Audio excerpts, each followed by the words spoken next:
A pessoa ela se concentra até 40 minutos no máximo.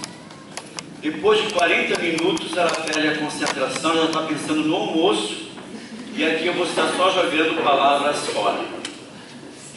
Mas espero poder atender vocês. Queridos, foi o próprio Jesus, num dos seus sermões, já no final do sermão dele, ele vai falar sobre ansiedade.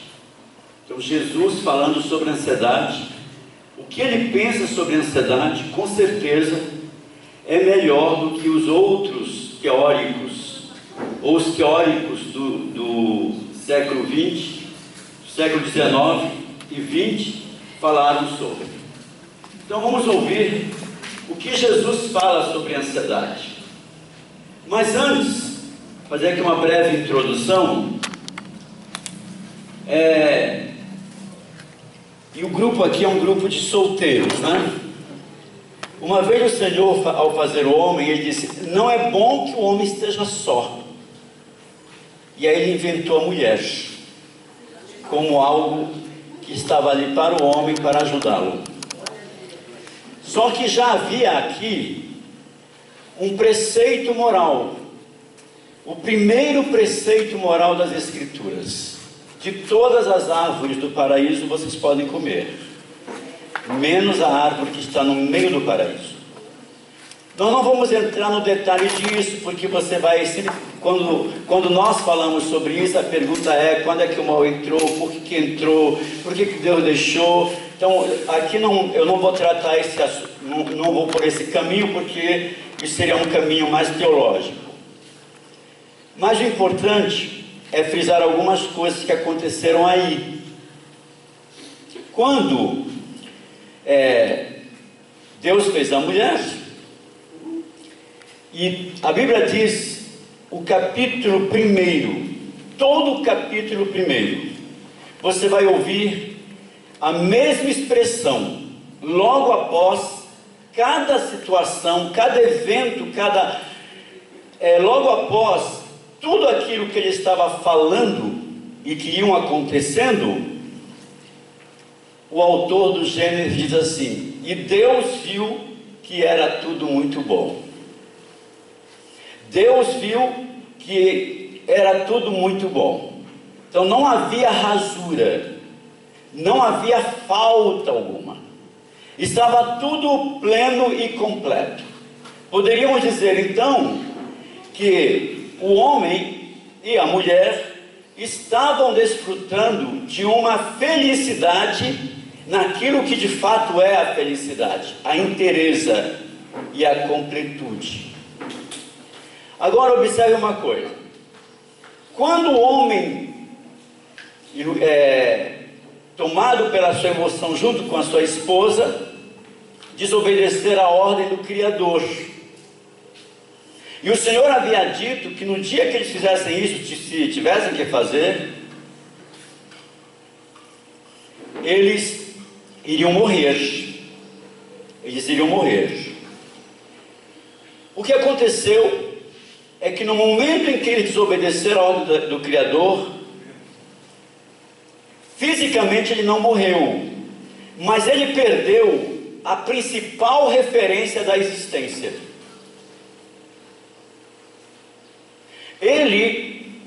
O homem optou pelo seu desejo e rompeu com aquilo que eu chamo de o principal continente da existência dele. Quando eu falo da palavra continente, estou falando de confirmação, de elogios. Então, o homem perdeu a base, a estrutura de todo o edifício da personalidade. E o que ele perdeu? A espiritualidade. Ele não tinha mais comunhão com Deus. Ele foi expulso do paraíso. E aí, desde aí até hoje, e até a volta de Cristo, considerando que o homem perdeu a sua plenitude, a sua completude, ele não é mais um homem feliz, porque a felicidade pressupõe-se o inteiro, o completo. Uma vez que ele rompeu com essa completude, ele ficou trincado. E a partir daí, até hoje, e talvez nós estejamos aqui, e até a volta de Cristo, nós vamos viver a angústia de encontrar o meu pedaço. Mas não é no sentido de ter uma companheira comigo, não é nesse sentido. Depois que a personalidade trincou, ela ficou pulverizada, e aí a existência passou a ser uma existência sofrida, e o homem, nessa busca constante de pegar os pedaços deles que foram espalhados durante o curso da história dele. Todo mundo comigo? Todo mundo entendendo? Sim. Então tá bom. Quando me perguntam então o que é ansiedade, o que é angústia, entendeu? Eu diria que a ansiedade ela é produto da angústia. E o que é angústia? É a falta. É a falta. É a falta. Então, por que nós vivemos essa alternância de humor? Ora nós estamos bem e ora nós estamos muito maus. Porque está me faltando algo. Então a angústia seria o sentimento de vazio. Está entendendo?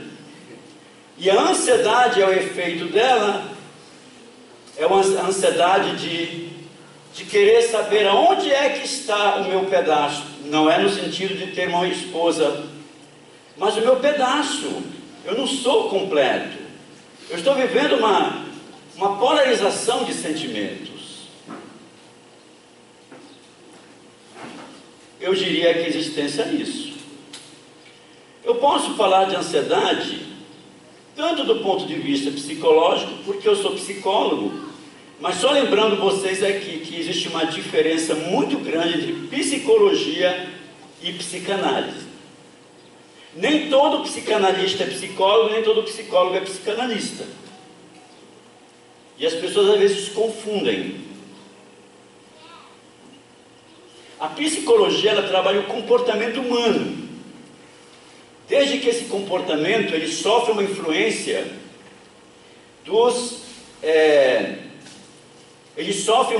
dos processos mentais. Se a gente for falar aqui desses processos, a gente vai ficar aqui a manhã inteira e mais à tarde. Então, veja bem, a psicologia estuda o comportamento. Quando esse comportamento é produto de alguma coisa dos processos mentais. A psicanálise, ela não estuda o comportamento, mas ela estuda o inconsciente.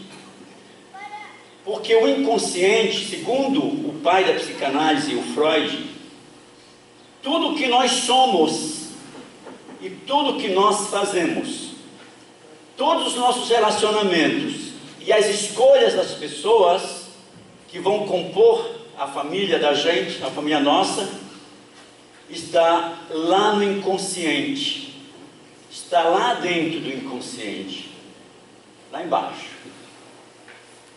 A análise, que é o trabalho, a técnica da psicanálise, é tentar encontrar a raiz do problema, uma vez trazido em consulta, na visão da psicanálise.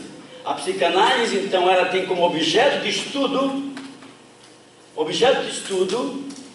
ela tem o inconsciente. E a psicologia, ela tem o comportamento.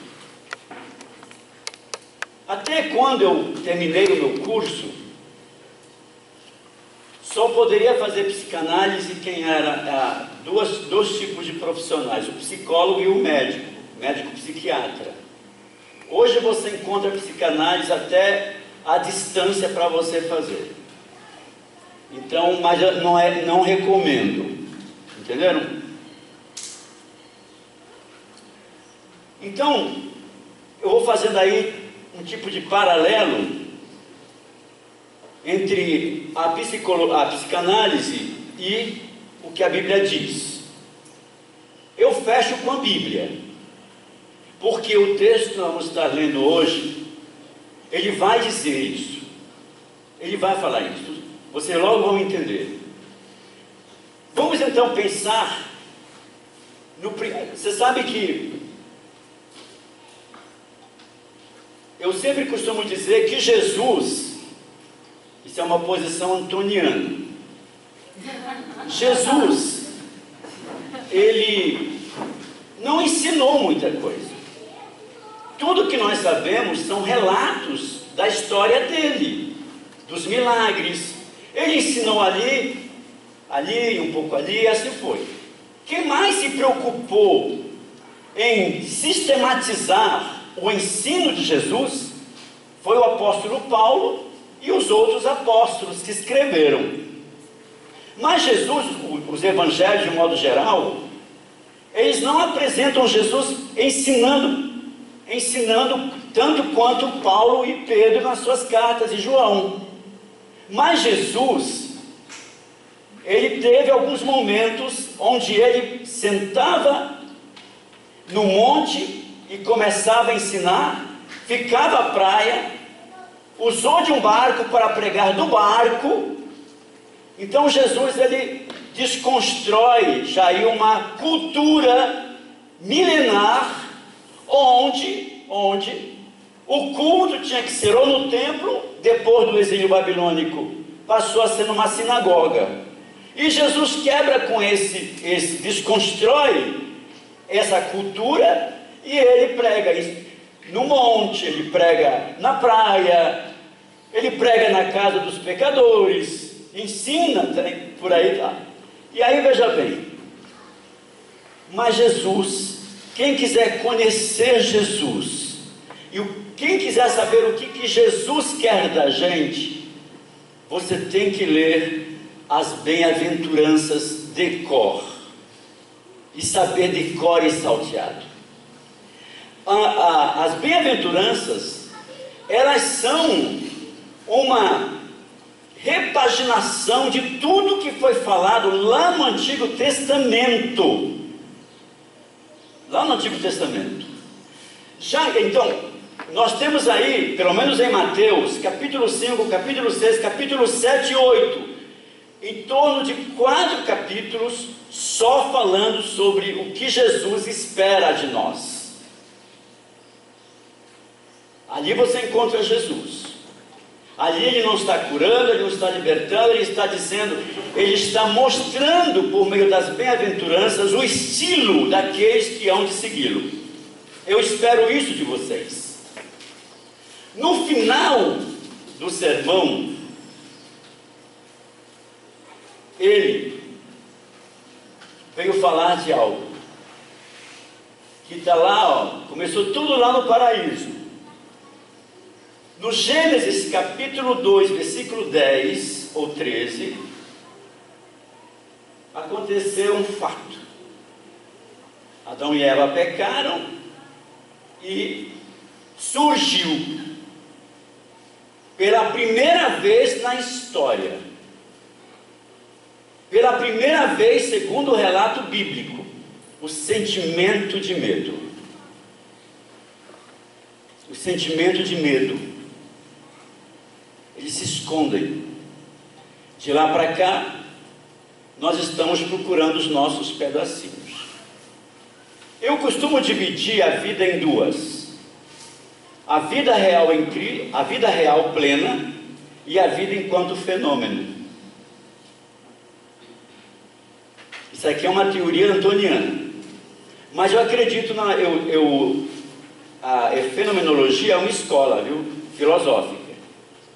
Depois que o homem cai, a vida que era uma vida plena, agora ele já não desfruta mais dessa vida plena, ele vai desfrutar de uma vida que eu chamo de fenomenológica. Para vocês não ficarem desapontados com a minha mensagem, nossa, pastor, então eu não sou inteiro, não é mesmo? A menos que você se decidiu por Cristo, em Cristo Jesus, Ele recompõe aquela vida plena que o homem havia perdido no paraíso. Em tese, teoricamente falando, aqui não teria nenhum angustiado, muito menos ansioso, porque eu parto do pressuposto de que todo mundo aqui já confessou o Senhor Jesus Cristo como seu Salvador. E o que acontece quando isso é feito? A pessoa nasce de novo.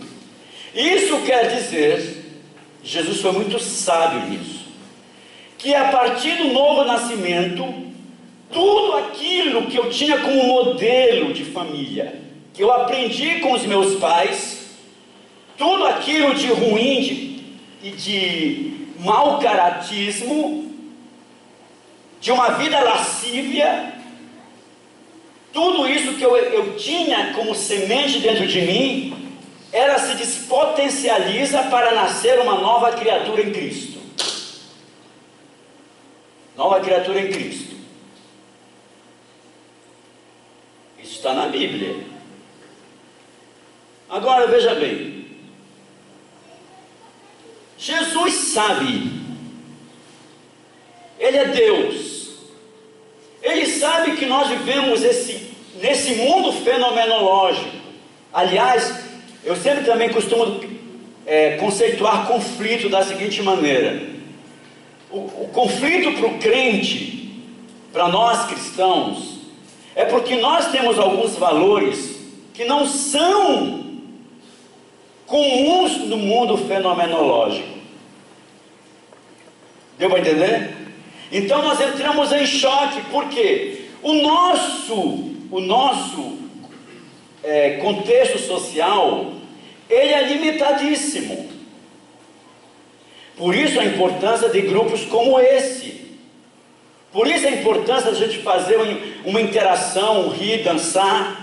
Por quê? Nós não frequentamos baladas, porque a gente aprendeu lá com os nossos pais na igreja que balada é coisa do diabo. Até escuta música é coisa do diabo. Escuta música do mundo, tem até um nome, já tem um estigma, um rótulo: música do mundo. Nossa, você escuta música do mundo? Eu digo, também. Além disso, eu não vou dizer que assisto a Rede Globo, porque eu não assisto a Rede Globo há 14 anos. Mas além disso, tem mais a Rede Globo. Todo mundo comigo? Sim. Tá bom. Aí Jesus sabe, e aí ele entra numa área,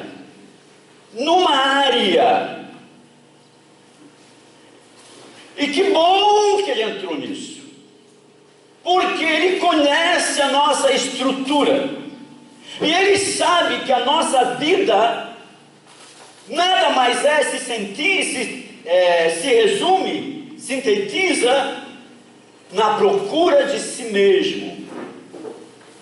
Vocês querem ver o exemplo? Para quem trouxe Bíblia, podem ver Mateus capítulo 6, versículo 25 ao 34.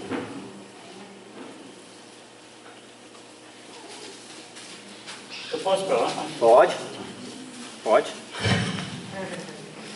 Fica à vontade, pastor. 25 e 34.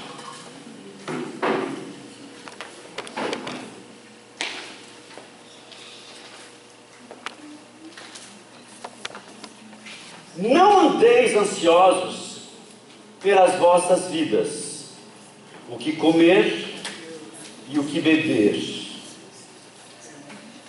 Não se preocupe com o seu próprio corpo, o que vestir. Porque, volta de novo, o 25. O 26. A vossa vida vale muito mais do que essa preocupação, do que essa ansiedade de buscar, porque Jesus sabe que a nossa vida, e é mesmo ou não, é sobreviver. E para sobreviver a gente precisa de algumas ferramentas, trabalho, faculdade, tudo voltado para isso. Então ele sabe, olha, só que tem um paradoxo aí, aparente, porque ele, quando diz que a gente não deve se preocupar com as nossas vidas, ele vai dizer que a vida vale mais do que as nossas preocupações. Não é isso que está no texto? Há um contrassenso aí, aparente, porque nós teríamos que perguntar para Jesus o que ele chama de vida. O que ele chama de vida? Nós não vamos conceituar a vida, mas uma coisa é certa: às vezes, e eu diria que a maioria das vezes, nós temos uma concepção errada acerca da vida. Nós temos uma concepção errada acerca da vida. A mídia, ela mostra o checklist do que é vida. O que é vida? E aí, quando Jesus diz, não vos preocupeis com o que você vai comer, com o que você vai beber, porque Ele sabe que isso vai ser o maior dilema de toda a humanidade.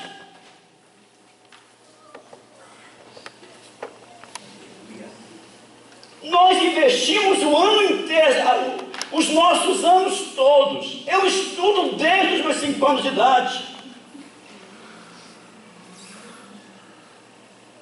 Nós não paramos nunca. Por quê? Porque nós estamos vivendo num país como o Brasil que não nos dá nenhuma esperança em termos de futuro.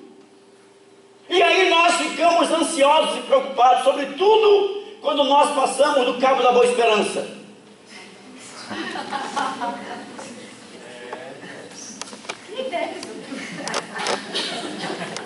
Vou abrir um parêntese aqui porque eu quero continuar no texto. Sabe por que eu chamo de Cabo da Boa Esperança? Quem sabe o que é Cabo da Boa Esperança aqui?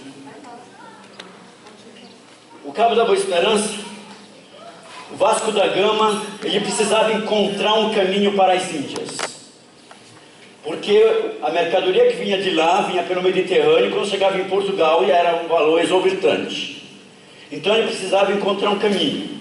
Já havia a bússola, e ele disse que calculou que tem outro caminho, que seria o caminho do Atlântico, descendo ao pé da África para chegar até lá, e ok, tudo bem.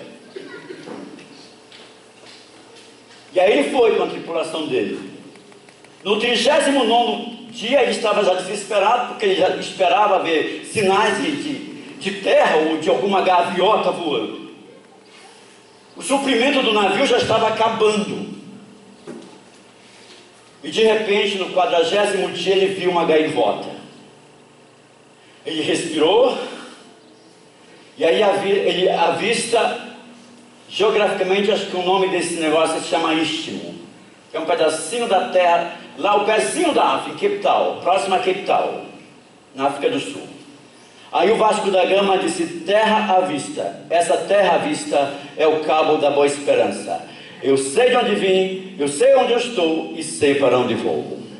Então, quando você chega aos 40 anos de idade, você já passou do Cabo da Boa Esperança.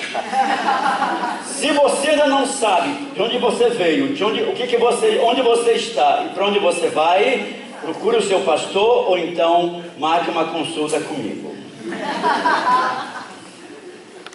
Todo mundo entendeu, né? Voltando para o texto.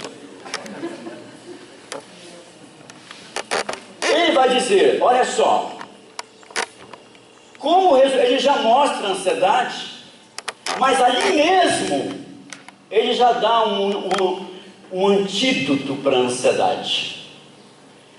No mesmo momento em que ele fala sobre a ansiedade, Não deves ficar preocupado com o que comer e o que vestir, porque Ele está dizendo: você é muito especial, você vale muito, você não tem ideia. Então, como é essa questão? Vamos traduzir isso de uma maneira prática. Você é ansioso porque você sabota o teu potencial. A tua vida, conceito de vida, vale muito mais do que um prato de comida, um vestido comparado a uma grife, ou uma camisa comprada nos Estados Unidos. Comprei essa camisa nos Estados Unidos, comprou. Vai lá no Brás, você compra outra, com a qualidade igual, entendeu? Então, na verdade, ali ele já começa a mostrar o seguinte: por que você não se valoriza? Ele diz que a vida vale muito mais. E aí ele vai apelar para algo. Nós nos preocupamos, isso é uma coisa que a gente faz parte da nossa existência enquanto fenômeno, mas não de uma existência restaurada em Cristo. Olha o que ele vai dizer no verso seguinte: você vale muito mais do que tudo isso. Adianta você se preocupar? Você acha que a sua preocupação vai acrescentar 1 metro ou 2 metros na tua vida? Você tem muito valor. Olhai para os lírios dos campos. Olhai para os lírios, olhai para as aves do céu. Depois é que vem os lírios. Olhai para os pássaros que não plantam, não trabalham, mas o vosso Pai os alimenta. Tá, já te dei 2 dicas aqui, para você pensar na tua ansiedade e vê-la o quanto que nutri-la não vai valer a pena. Comece a virar a chave da sua cabeça. Você tem um valor que é muito maior do que uma roupa de grife, do que uma bolsa de grife, ou dizer que mora num lugar tal, XYZ. Isso é apenas, são coisas que podem até minimizar essa angústia ou preencher, mas não vai fazê-lo. Aí, as aves do céu. Segunda coisa, esqueci. Quando ele diz que o Pai a sustenta, ele também está assumindo aqui algo de especial. Deus está assumindo. Ele está mostrando que você pode reivindicar de Deus. Aliás, nem precisa, porque Ele está oferecendo o sentido de cuidado, de amparo. Você não é como Jacó, né, que voltou, quando decidiu para o Benjamim ir lá para o Egito, ele diz assim: já perdi o José, vai perder outro, desfilhado eu já sou, desfilhados eu já estou. Depressivo, isso é depressão. Então, mas ele, não dá, porque a gente vai se estender bastante. Olha só, vocês conhecem a história, a maioria aqui tem intimidade com Bíblia. Olha o que o Jacó disse: eu já perdi o meu filho querido, já desfilhado eu estou. Desfilhado, um mais outro menos, levem o Benjamim. Quando Jacó morreu, Jacó estava na iminência de morrer.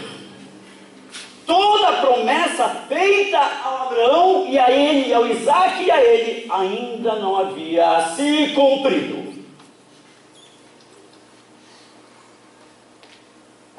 Como Como é que você passa por 3 gerações em nome de uma promessa que não se cumpre? Os ansiosos não conseguem esperar. Ele morre. E ele diz para o José: eu não quero ser enterrado no Egito. Eu quero ser enterrado num lugar que tem lá do outro lado, em Macpela, onde foi enterrados os meus pais. E eles disseram que aquela terra onde nós temos um túmulo, um jazigo, é a nossa terra.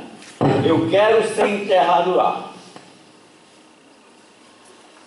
O José, como ele era muito querido, foi preparado um cortejo fúnebre. O que significa isso, pastor? O que significa? Parem e pensem.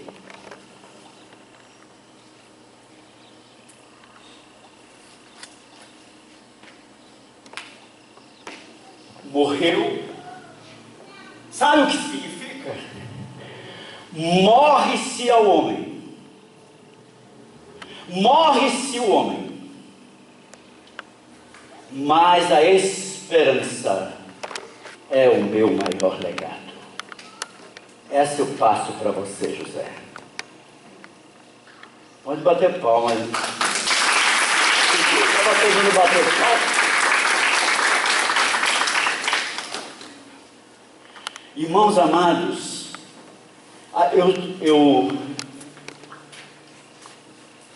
outro dia eu estava numa lotérica.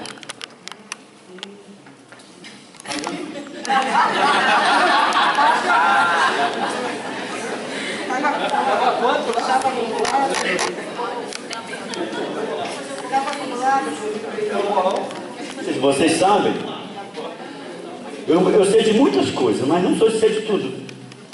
Eu não sei pagar nada em boca de caixa, então eu tive que ir lá para pagar uma conta. E algo me chamou a atenção naquela loja. Uma fila só para fazer jogo.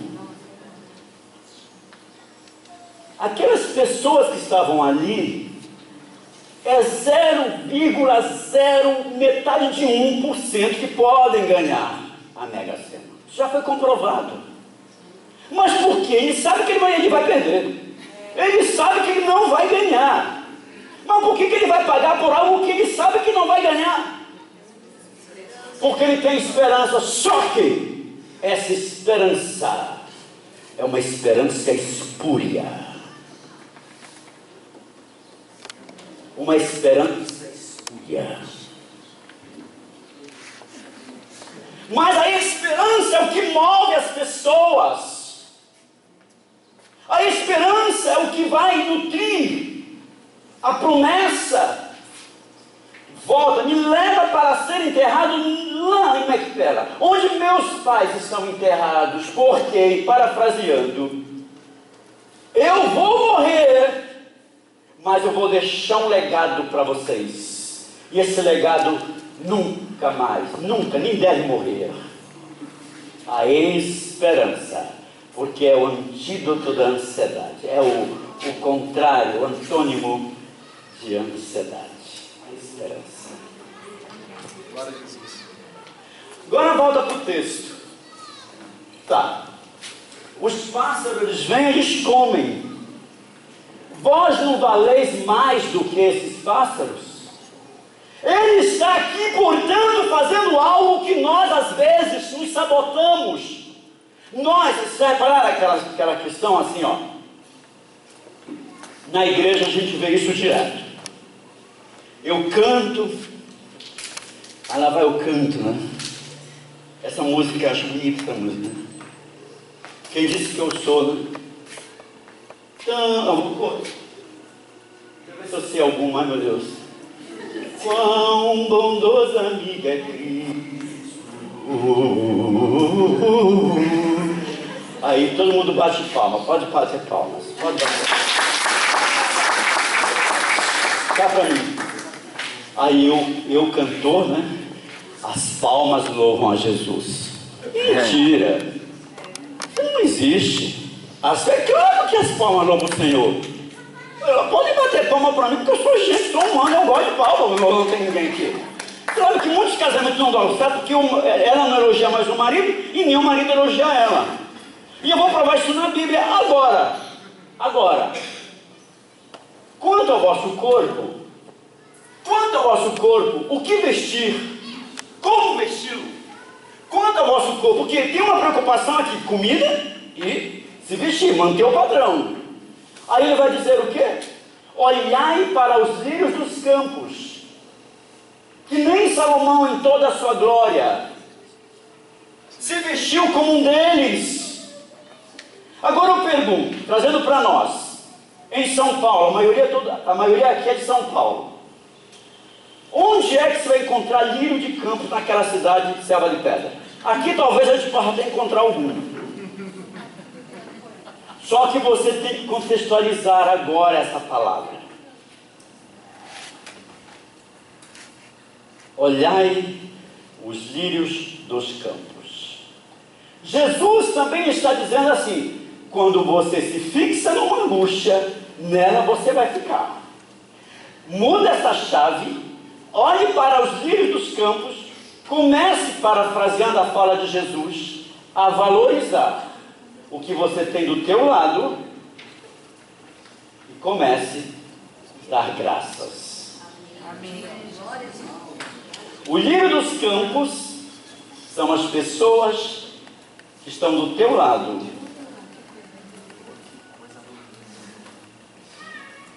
O lírio dos campos é aquela mãe, é aquele pai, é o trabalho que você tem, o curso que você fez. Geralmente quem está ansioso, ele se fixa no problema. Vocês não precisam pagar R$300 para ouvir um coach falando isso. Porque Jesus falou antes de qualquer coach. Amém. Numa linguagem simples e tão humana e perto. Olhe para os pássaros. O Pai Celestial os cuida.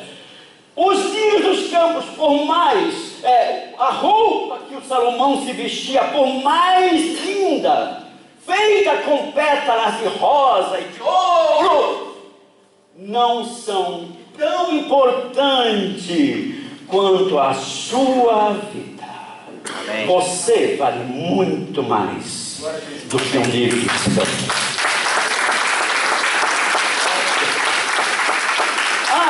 Voltando para a palma. É claro que quem está aqui vai saber administrar a palma. Mas nós fazemos um joguinho. As palmas é para Jesus. Tal. Irmão, olha, é difícil você separar humildade, falsa humildade e de humildade verdadeira. Quem é humilde verdadeiramente, ele sabe que essas palmas aqui. E a gente dá nome de continência. Você precisa dar continência para o outro. Muitos casamentos já se acabam porque faltou continência. O homem não elogia a mulher e a mulher não elogia o homem. Nós temos dificuldade de elogiar. Nós temos uma tendência a só criticar. No versículo ele vai. Então ele está dizendo aqui, ao mesmo tempo que ele mostra que a ansiedade... eu estou esquecendo de falar da ansiedade do ponto de vista psicológico, rapidinho. Vamos ficar ainda aqui em Jesus. Jesus está melhor, né? Jesus está melhor, né? Então, Jesus, ele ao mesmo tempo que ele mostra que você não pode, não olhe para os lírios, olhe para os pássaros, ele já mostra como você resolve a tua ansiedade. Comece a ser grata por aquilo que você já tem. Não é ou não? Você tem. E aquilo de bom que nós temos é precisamente essas coisas boas que nós temos que nós não somos capazes de reconhecer que há sempre. Porque a separação, a divisão, ela potencializa ao ponto de criar uma barreira. No final, versículo 34, ele vai dizer: o quê? Buscai primeiro o reino de Deus, mas parem de buscar o que é da terra e compra uma rede, vai para Natal, arma a rede em 2 coqueiros, tome coco e receba a brisa do mar. Ele não disse isso.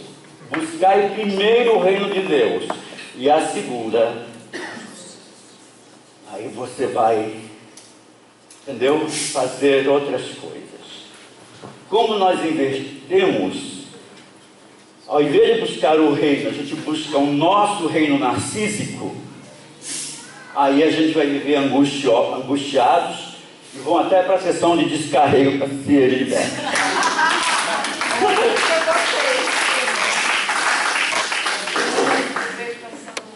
Agora,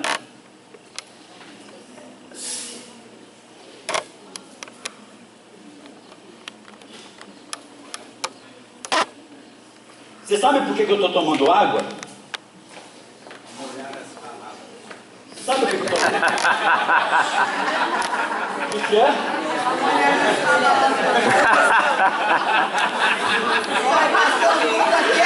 Foi crítica, mano?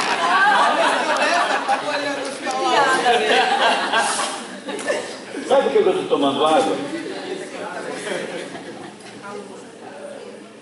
Neste exato momento, o meu sistema nervoso, chamado sistema nervoso autônomo, ele está em total funcionamento. E o de vocês também. Por que autônomo? Por que autônomo? Porque ele age independente da tua vontade. O teu coração está funcionando, a boca está ficando seca, a bexiga está estourando, as mãos começam a se abanar, porque está muito calor, e já está pensando que hora que vai acabar esse cara para parar de falar. Tá boa? Tá ótimo. Tá. Vocês são bons alunos. Agora, comigo. Nesse momento, o sistema nervoso autônomo está dividido em sistema nervoso simpático e parasimpático. O sistema nervoso simpático é o responsável pelo meu estado de humor. Então, como eu estou aqui diante de uma plateia, eu estou aqui pregando e eu fico me perguntando, será que o pessoal está me entendendo? Nós fazemos 2 trabalhos concomitantemente. Como usar minha cabeça, pegar todo o material, trazer para vocês e como é que vocês estão recebendo? Isso me deixa sob tensão. Então, meu sistema nervoso simpático, autônomo, simpático, ele está todo vapor. Por isso que eu estou ficando com a boca seca. Entendi. Tá explicado. Agora, eu tenho que fazer algo.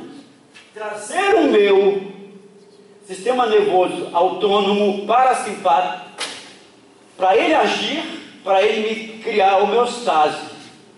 E aí, o professor, o pregador, ele solta uma piada, fala alguma coisa, aí quando vocês viram, também relaxo. Aí o sistema nervoso simpático, parasimpático, eles voltam, eles estão em equilíbrio. E uma coisa 10 para resolver essa questão da ansiedade é dançar. Dance. Atenção. Só que quando eu não entro num processo de equilíbrio, quando eu não entro num processo de equilíbrio por conta do sistema nervoso autônomo, você pode desenvolver outras coisas mais, inclusive a depressão e também a pressão arterial começa a sofrer um baque. Antes de ir para um outro texto, eu só queria aqui para a gente também trazer um pouco da psicologia, da psicanálise. Vamos puxar aqui um pouco. Parênteses depois de pastor, fecha parênteses e bota para a Bíblia. Tem uma mulher chamada Melanie Klein. Melanie Klein.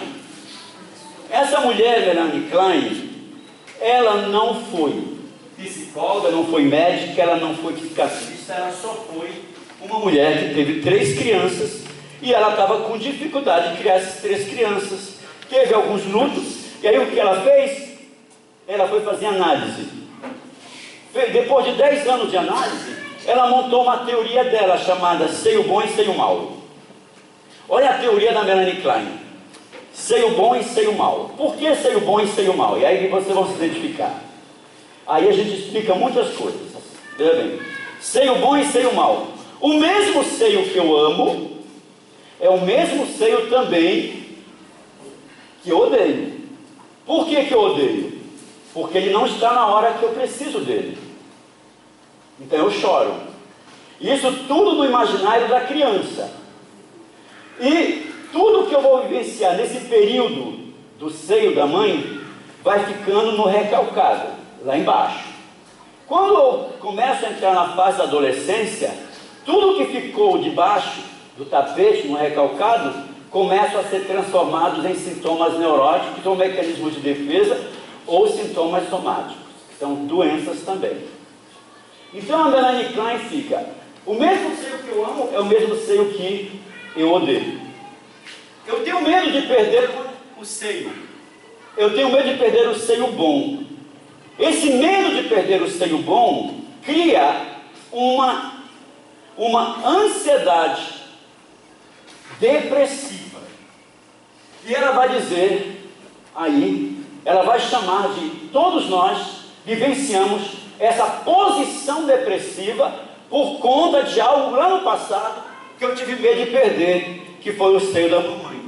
Ficou fixado e agora aparece e vai estragar muita gente que faz parte da minha vida. Melanie Klein. O seio que me odeia, o seio que eu odeio, no imaginário da criança, essa criança ela vai dizer: esse seio é mau, e ele pode, como eu tenho raiva dele, ele pode se voltar contra mim. Aí eu começo a ter medo do seio, aí vai nascer outro tipo de personalidade, que é a ansiedade persecutória. Posição depressiva, e agora a ansiedade persecutória vai nascer outro tipo de gente, que ela vai chamar de disposição esquizoparanoide.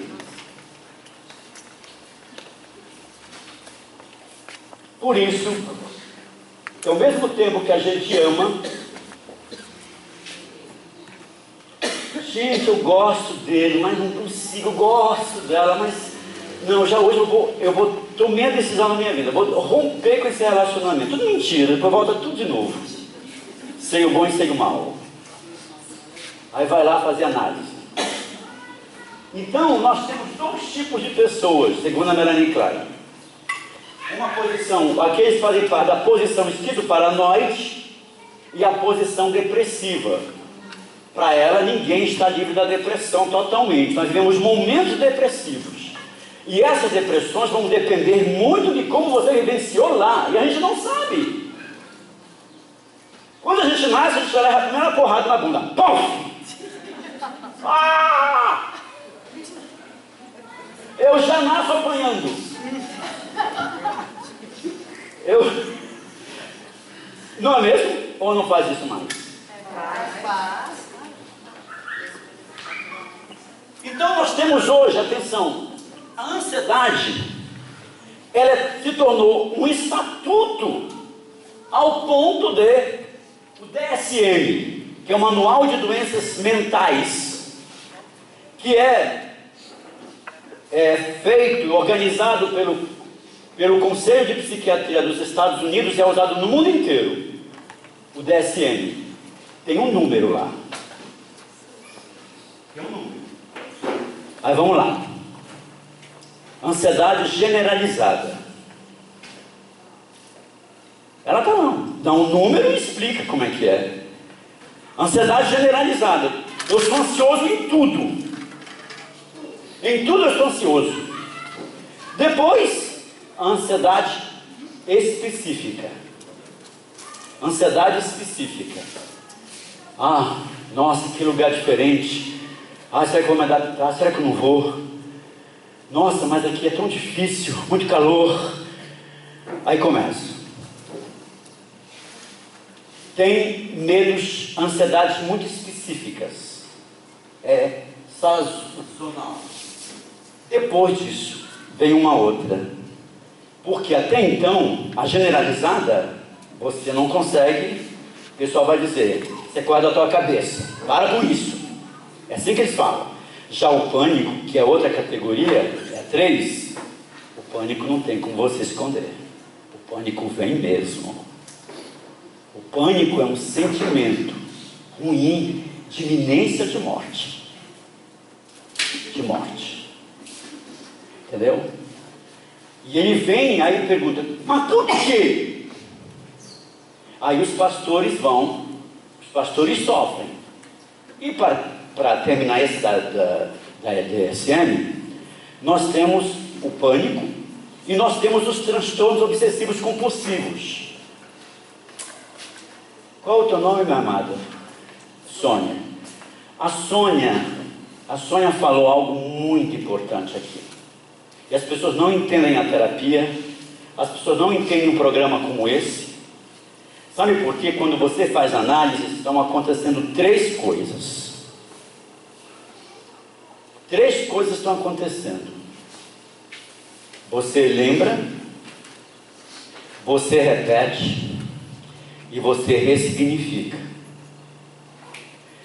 Você lembra da tua infância, você repete e você processa. Coloquialmente falando, isso tem um nome. Qual o nome que a gente dá para isso? Desabafo. Desabafo. No desabafo acontecem essas 3 coisas. Depois que você desabafa, você respira. É isso o trabalho. Não precisa ter um psicólogo lá orientando, falando. Até tem, mas não é. A ideia é essa. Falar e alguém está te escutando e vai acontecendo as identificações. Tá? Tudo bem? Então, nós encontramos lá. Você vai fazer análise, mas eu quero voltar para a Bíblia. Eu quero voltar para a Bíblia. Eu gosto de Bíblia.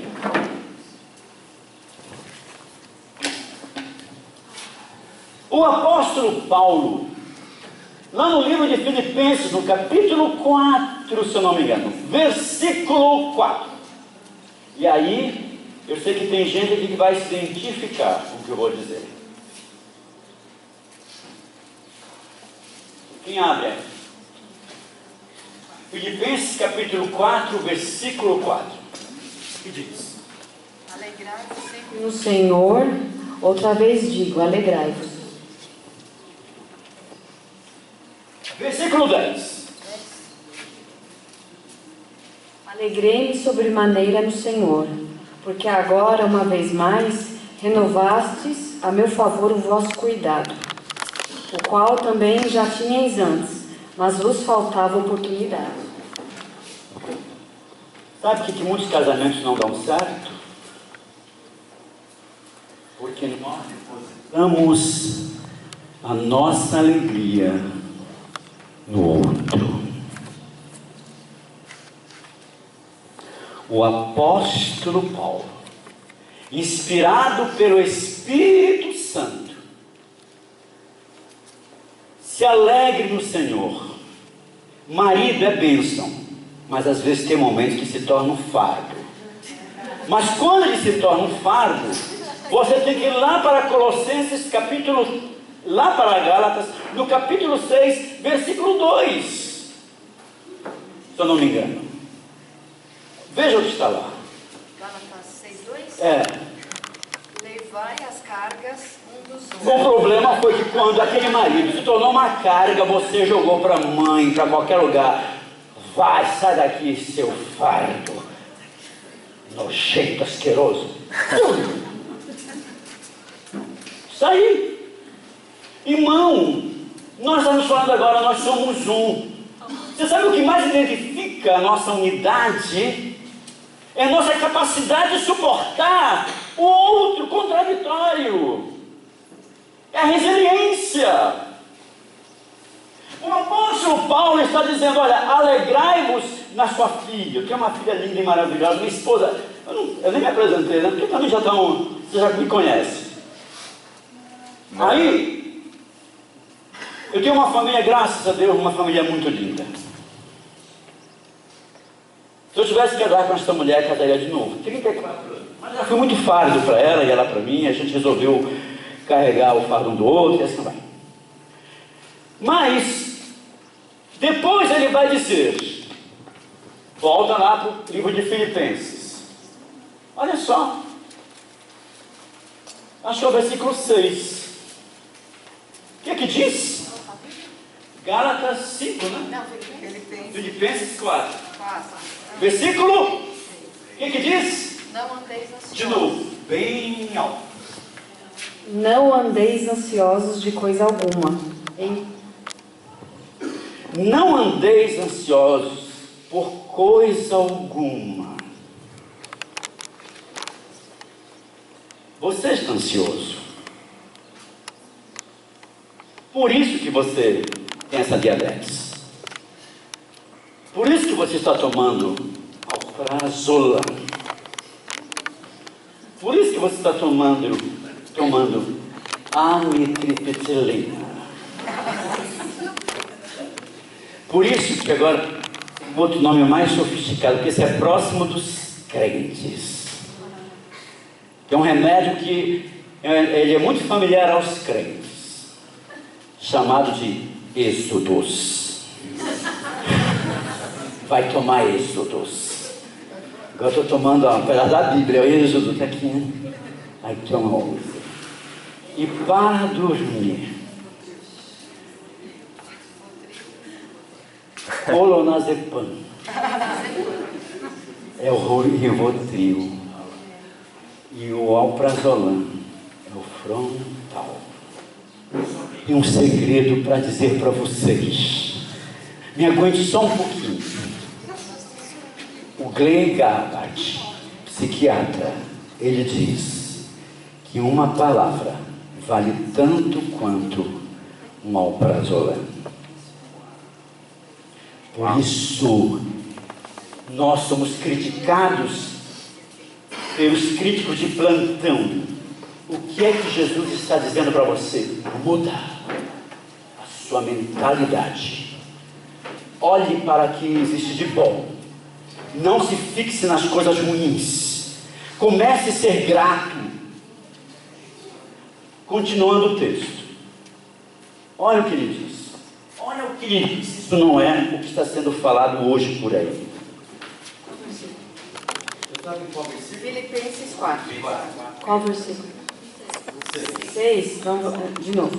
Não, volta, 7. 7. E a paz de Deus, que excede todo o entendimento, guardará o vosso coração e a vossa mente em Cristo Jesus. Atenção! Essa palavra tem que ser guardada. Atenção! Vocês estão diante de um psicólogo e que vive de psicologia há 30 anos. Eu também sou formado em psicossomática pelo Instituto Pierre Martin, de uma escola de Paris. Eu sou psicossomaticista, olha, chique, psicossomaticista.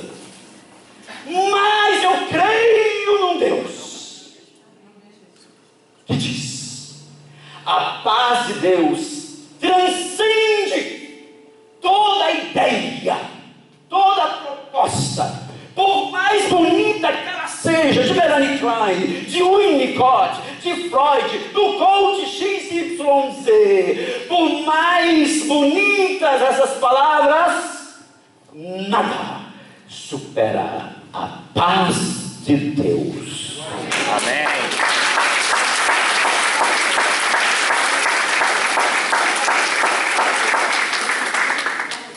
A paz de Deus excede todo conhecimento. Mas eu não estou dizendo que você não procure psicólogo. E aliás, por favor, tem que tomar um remédio. Tem que tomar, quem está tomando aqui, volta para o psiquiatra, não vai parar assim, eu tenho fé. Chega lá, agora eu tenho fé, pego os medicamentos e dá descarga. Sabe por quê? Sabe por quê? Porque aqui fica difícil de você separar o que é espiritual daquilo que não é espiritual. Essa façanha ninguém fez e ninguém vai fazer. Há um conflito de separar o que é espiritual do mental. Porque muitos transtornos mentais, que a psicanálise os vê como transtornos, o Paulo vê como pecado. Aí que está o problema. Eu tenho um borderline. Não, você não tem borderline, você é ruim mesmo.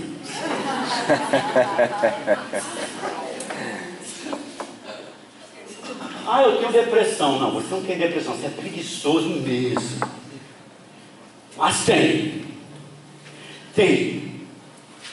Então, cabe quem lida com isso fazer a diferenciação, e é difícil. Tem coisas que se constituem pecado, sim, e pecado se resolve confessando-os. Mas existem coisas que precisam de uma intervenção medicamentosa, sobretudo, inclusive, adictos.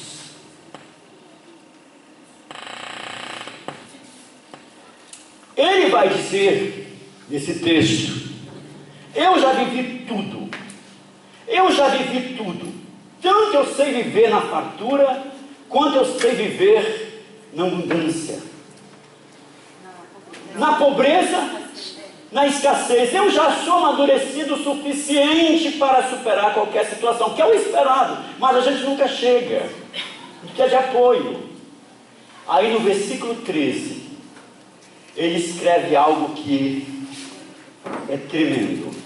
O que ele diz no versículo 13? Tudo posso naquele que me fortalece. Tudo posso naquele que me fortalece. Agora aqui um segredo, voltando para o remédio de novo. O que diferencia? Tem como diferenciar? Tem. Transtornos psicológicos, eles atuam de uma maneira autônoma. Ninguém escolhe ficar depressivo. Ninguém escolhe ser DASA. Sabe o que é DASA? Você sabe o que é DASA, né? É dependente de amor e sexo anônimo. A pessoa, além da mulher, transa com a esposa, ainda vai se masturbar no trabalho. Não, mas isso DASA mesmo, é transtorno. Então, mas é pecado também. Mas aquilo, quando a pessoa diz assim, eu não consigo, eu não domino, aí entra na área do mental. O pecado é diferente. O pecado é uma escolha. O pecado, você escolhe pecar. Mas os transtornos nem sempre são escolhas. Eu queria, só para justificar isso, lá no livro de Gálatas, nós terminamos tudo posso naquele que me fortalece. No Gálatas 5:19. Então olha só, o problema é aqui. Ora, as obras da carne são conhecidas. As obras da carne são conhecidas. E são prostituição. Prostituição. Então aí ela é pecado. Mas em algumas situações, a prostituição é um transtorno que é comum aos DASAs. Existe uma teoria, existe um dependente de amor e sexo anônimo. Entendeu? Mas o DASA tem todo um critério para você saber, entendeu? Vou dar só um exemplo aqui para vocês entenderem. Uma pessoa vê uma outra no trem, no metrô. Sentou do lado, começaram a conversar, tal, e no dia seguinte, ou na noite do mesmo dia, a pessoa já está junto com ela para ter relação. Ele corre perigo. Ele corre risco. Prostituição, qual outra? Impureza. De novo, a impureza, tudo voltado para a sexualidade. Impureza é tudo aquilo que está relacionado à lascívia e a paixões. Lascívia. Está lascívia? Tá. Vai. Idolatria. Idolatria, que é aquela fixação, né, em um ídolo, né? Eu fiquei... Quanto tempo eu tenho? Ah, ainda está meio-dia, que bom, né? Dá tempo ainda? Posso falar? É vocês que têm que falar. Deixa eu falar uma coisa para vocês. Idolatria. O recomeço. O idolatria. Irmãos amados, eu fiquei pasmo. Eu fiquei assustado. Recentemente,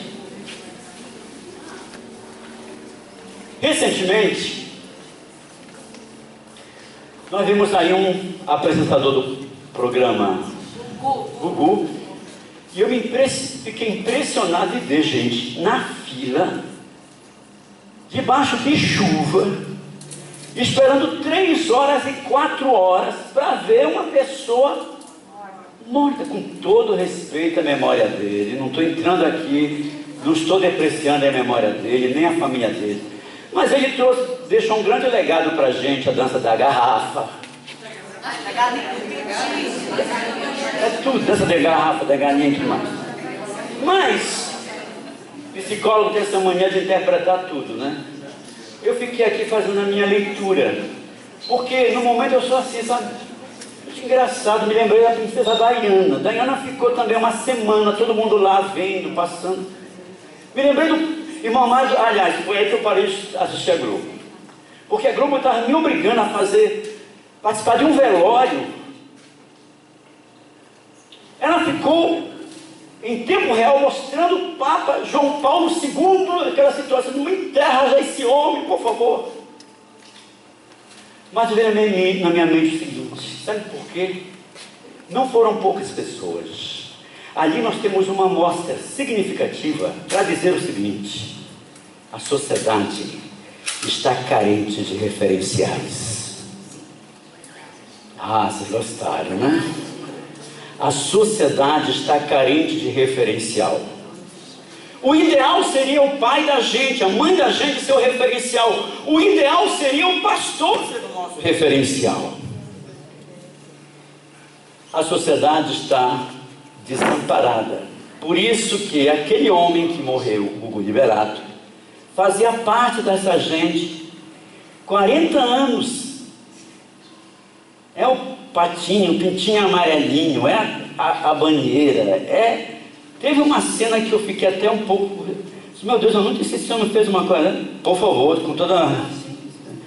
Onde ele foi obrigado à circunstância onde uma moça estava dançando, se esfregando no homem, e naquele momento o rapaz teve uma ereção. E esse deve ser DASA, porque geralmente a pessoa que não é DASA, no momento desse, fica com vergonha. Mas o DASA, o negócio já funciona na hora. E ele se concentrou na ereção do rapaz, filmando e rindo. Essa é a cultura, né?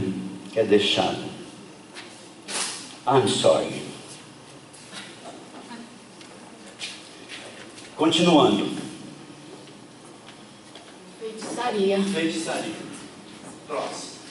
Inimizade. Próximo. Porfia. Ciúmes.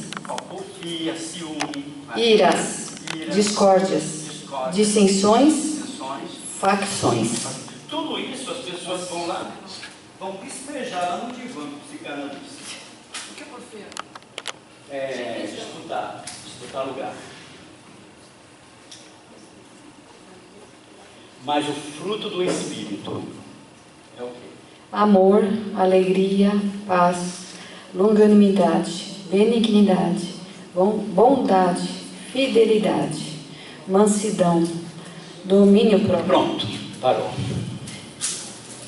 Domínio próprio. Domínio próprio. Como resolver meu domínio próprio? Você está com a receita diante dos seus olhos. Você tem 2 opções.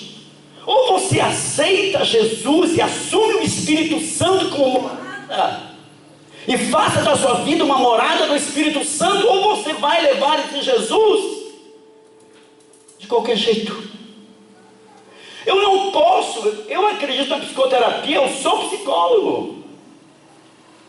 Mas existem coisas na palavra de Deus que são muito óbvias. Qual é a conclusão que a gente chega para ter esse domínio próprio? Que é o equilíbrio emocional. Aqui vocês busquem o Espírito Santo. Então, quando você estiver diante de uma situação onde o domínio próprio começa a balançar, você conte até 3 e faça a oração da serenidade. Amém. Uma vez eu fui a um banco e quando eu cheguei, quero falar com o Charles, o senhor Charles. Ele está no horário do almoço. Eu digo, eu vou esperá-lo.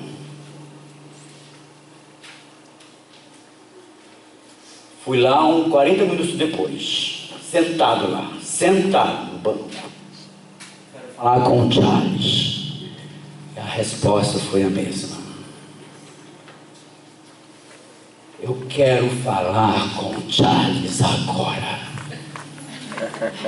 E mulher é bênção, né? Porque nessa hora minha mulher puxou minha camisa. Conta até 3, oração da serenidade.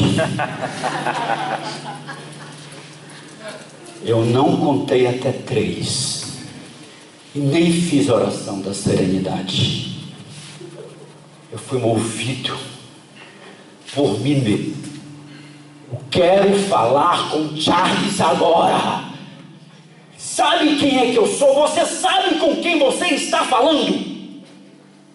Você sabe com quem você está falando? Você sabe que você está fazendo este homem aqui esperar 1 hora? Você sabe quem eu sou? Aí vieram todas as seguranças. E a Sônia, minha mulher, não estou intenso. Aí eu parei de gritar, feito louco. E eu disse, eu sou um cidadão comum.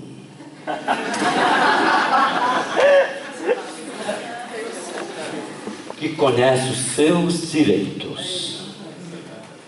E o tempo de espera é lei municipal, 15 minutos. Então por isso que o Charles tem que descer agora.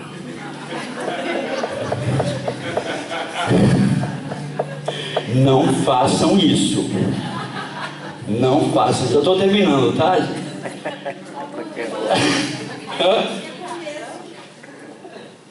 O recomeço? Vamos terminar então com o recomeço?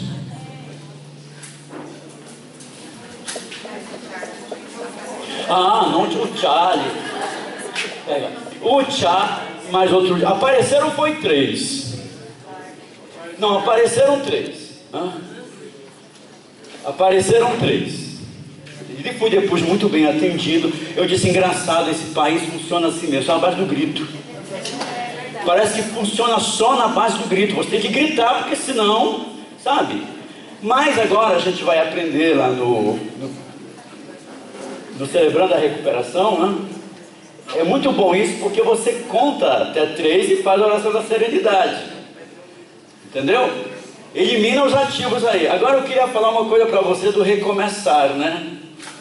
O recomeçar é muito complicado. Mas vocês já passaram por uma faculdade chamada Univida. Quem já se formou na Univida? Então, quem fez doutorado em decepção aqui? Ó, tem doutores em decepção aqui, ó. Mestrado. Olha só, então, só que a gente sabe todo o modus operandi de um relacionamento de 1 e de 2, não é? E a gente cai no mesmo erro que a gente cometeu nos 2, parece que a gente não aprendeu a teoria. Entendeu? Irmãos, eu vou falar uma coisa para vocês. Eu creio na Bíblia. Eu creio na Bíblia. E conheço o pensamento do Freud, do Melanie Klein e do Carl Jung, que foi filho de pastor protestante. Mas eu creio na Bíblia. Eu amo a Bíblia. A Bíblia é muito sábia. A gente não explora tanto como ela deveria ser explorada. Você está entendendo? Existe coisa melhor do que esse versículo que infelizmente o Bolsonaro usou para ganhar as eleições. O que ele disse? Conhecereis a verdade vos libertará. Então, na verdade, é claro que ele está se referindo à pessoa dele. Se é a pessoa dele, então nele eu me vejo. E aí quando eu olho para Jesus, eu vejo quão contraditório eu sou dele. Porque ele manda dizer, se alguém pedir uma capa, dê duas. Se alguém lhe ferir a face direita, dê a esquerda a direita. Então, na verdade, eu olho para Jesus e me vejo. Então, para recomeçar, você já passou pela Univida. Não cometa os mesmos erros. De repente, vocês merecem um parabéns bem grande. Parabéns a vocês, porque antes só do que mal acompanhado.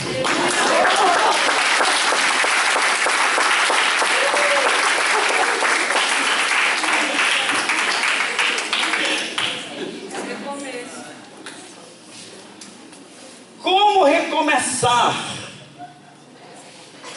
Obrigado. Como recomeçar, queridos? É básico. Se conheça. Eu sou compulsivo eu sou um compulsivo de ordem. Tudo tem que estar organizado na minha gaveta, no meu guarda-roupa, cueca, meia, camisa branca, camisa azul, tudo arrumadinho. Então eu sou uma pessoa chata demais para conviver. Minha mulher é uma santa.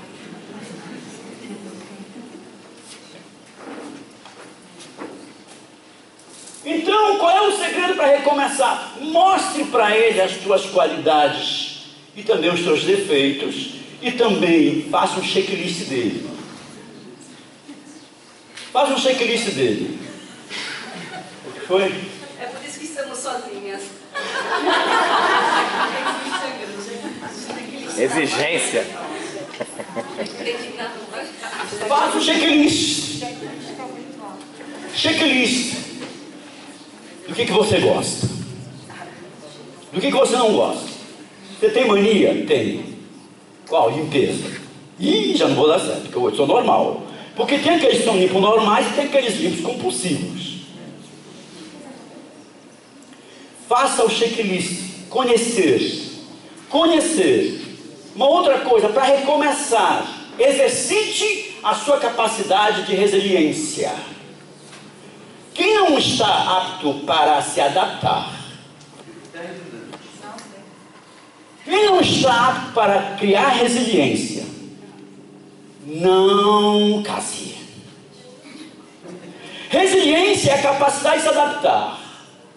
E eu tenho que me adaptar, porque eu venho de uma cultura diferente, a minha mulher vem de outra cultura, ela tem hábitos diferentes que os meus. E já começo a perguntar para ele também, terceiro item, para recomeçar.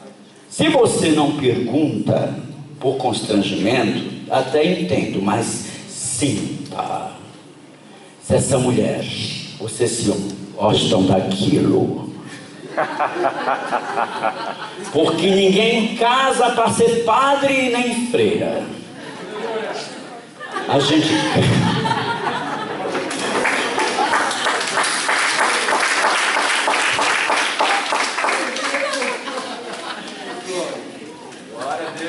Conhecer, adaptar.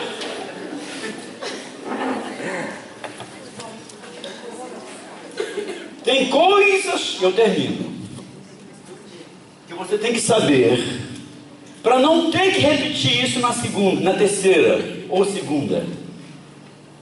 Tem coisas que você não negocia no relacionamento. E tem coisas que são fáceis de negociar. O que está assustando os psicólogos e os pastores que temem a Deus, né? Pastores que têm compromisso com a palavra de Deus. que os casais estão se separando por coisas tão triviais. Você está se separando porque fica brigando, ela lava a louça num dia, eu lavo a louça no outro dia, ela no outro dia que era para ele lavar a louça e não lavou. Vocês estão se separando porque um não lava a louça e o outro lava. É o cúmulo do absurdo. Entenderam? Você não tem coisas que não são as. Quando você faz o checklist, você também está colocando uma coisa aí. Entenderam, queridos?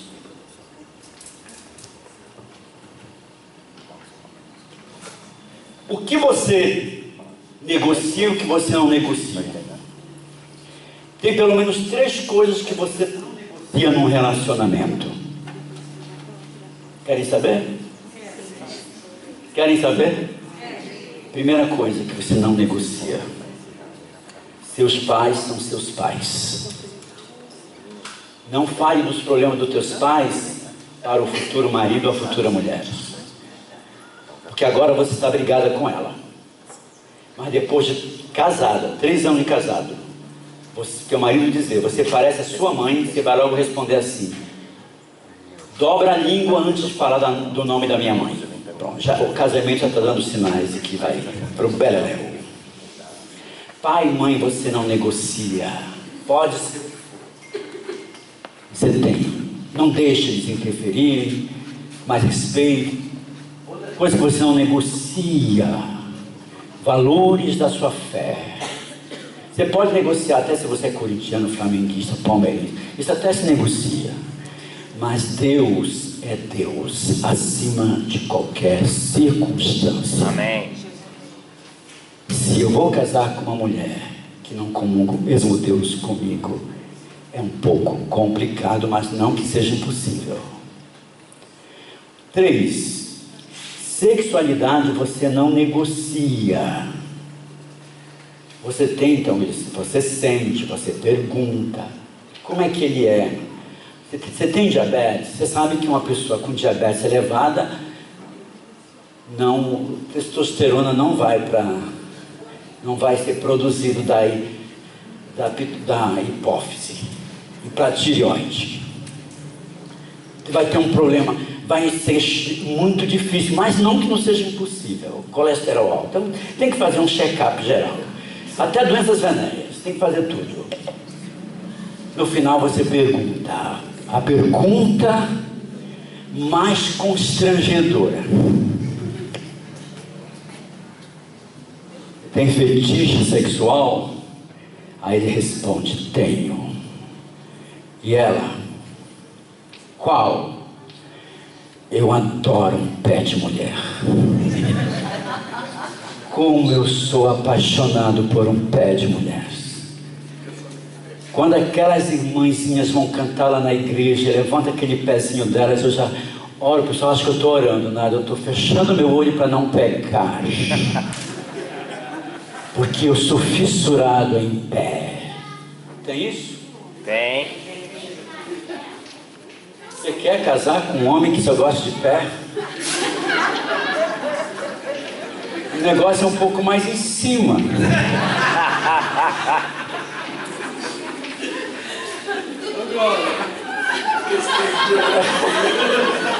Você está esfregando o negócio no lugar errado. Agora eu quero provar na Bíblia isso. Exatamente. Ele elogia os lábios. Ele elogia inclusive a barriga. A barriga é como uma taça de vinho, e nela eu me deleito. Embaixo é como se fosse um rebanho de ovelhas. Os teus seios são como duas gazelas, aquele bichinho que pula. Sabe por que ele usou essa figura de linguagem? Porque quando você era mais jovem, na hora do beijo, beija dali, ele vai ficando lubrificado, ela também lubrificada, e quando o estrógeno, testosterona entra no sangue, o seio ele pula.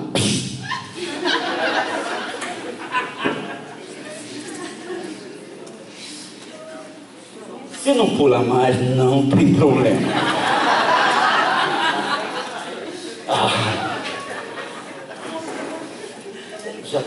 E aí, sabe por que ele gosta da barriga?